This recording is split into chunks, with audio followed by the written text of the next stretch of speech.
il y avait une réunion du cabinet, là, fait que là, tout le monde est assis autour de la table.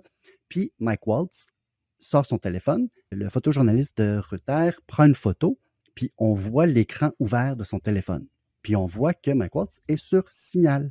Des gens observateurs réalisent que quand on utilise Signal régulièrement, tu as un genre de petit pop-up qui apparaît en bas qui dit « Oui. rentre ton NIP ».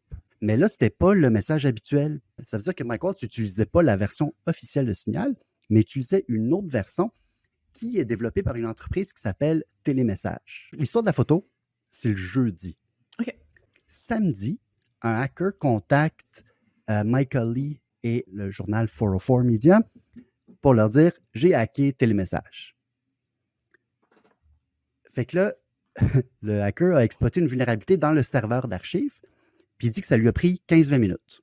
Puis il a réussi à obtenir des copies de messages. Il a capté des messages, certains venant de WhatsApp, certains venant de Signal, puis même ceux venant de Signal étaient en clair. Fait que en clair, ça veut dire qu'on était capable de lire le message. C'était pas chiffré, là.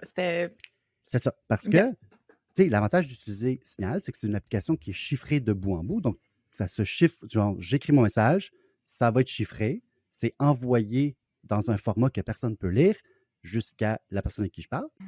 Donc, c'est un peu comme si, tu sais, je t'envoie un message secret, puis après ça, tu as Bob qui le crie dans la rue. C'est un peu ça, le principe de télémessage. Puis il y avait aussi, puis ça, c'est vraiment pas idéal, des noms d'utilisateurs puis des mots de passe en clair pour s'authentifier dans le back-end de télémessage, donc dans le panneau d'administration de télémessage.